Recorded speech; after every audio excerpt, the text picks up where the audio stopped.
হতো নাকি ভাই? আর সেখানে বিজেপি তৃণমূল যদি প্রোগ্রাম করতো হয়তো বিরিয়ানির প্যাকেট গাড়ি ভাড়া দিয়ে আপনাদের নিয়ে আসতো, কিন্তু আমরা বিরিয়ানির প্যাকেটও দিতে পারিনি, গাড়ি খরচে দিতে পারিনি। আপনারা নিজের চেষ্টাতে কারণ আপনারা বুঝতে পারছেন যে আগামী দিনে আইএসএফ মানুষকে পথ দেখাবে, ন্যায়কে প্রতিষ্ঠা করবে। পার্লামেন্টের মধ্যে গিয়ে এই জয়নগর লোকসভা কেন্দ্রে যে সমস্যাগুলো আছে সেইগুলো বন্ধুত্ব কণ্ঠে বলবে এবং সমাধানের জন্য স্পিকার সাহেবের মাধ্যমে সেই ডিপার্টমেন্টের মিনিস্টার ওপরে গেল সেখান থেকে ছিনিয়ে নিয়ে এসে জয়নগরবাসীর জন্য করবে, সেই লক্ষ্যে এসেছেন তো ভাই।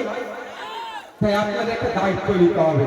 এখানে যারা এসেছেন হাজার হাজার মানুষ, কম করে 10 জনকে আপনাদের বুঝাতে হবে 10টা ভোট থাম চিহ্নে আগামী জুন মাসের 1 তারিখে যাতে থাম চিহ্নে দেয় সেই দায়িত্ব আপনাদেরকে তুলে নিতে হবে।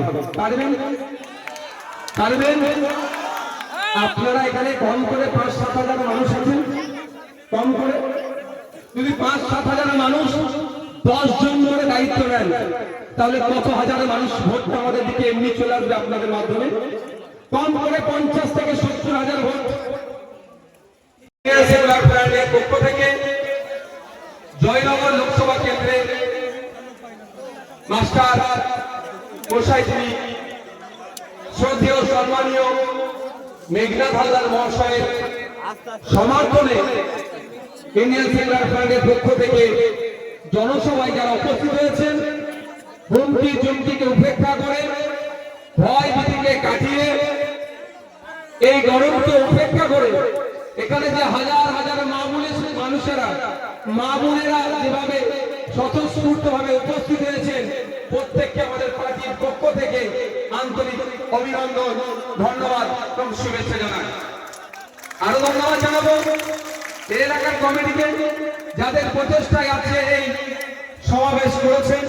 ধন্যবাদ জানাবো রাজ্য কমিটির নেতৃত্ব এবং জেলা কমিটির যে সমস্ত নেতৃত্ব, ব্লক এবং অঞ্চল কমিটির নেতৃত্বদেরকে ধন্যবাদ জানাবো।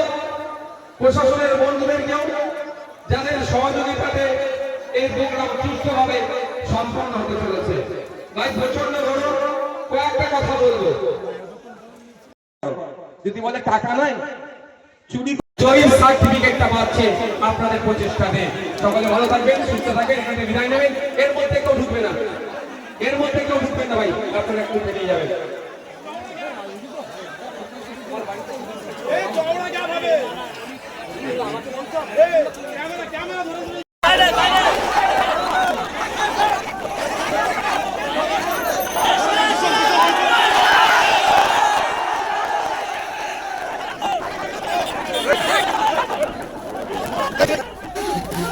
সাকিব কোথায়?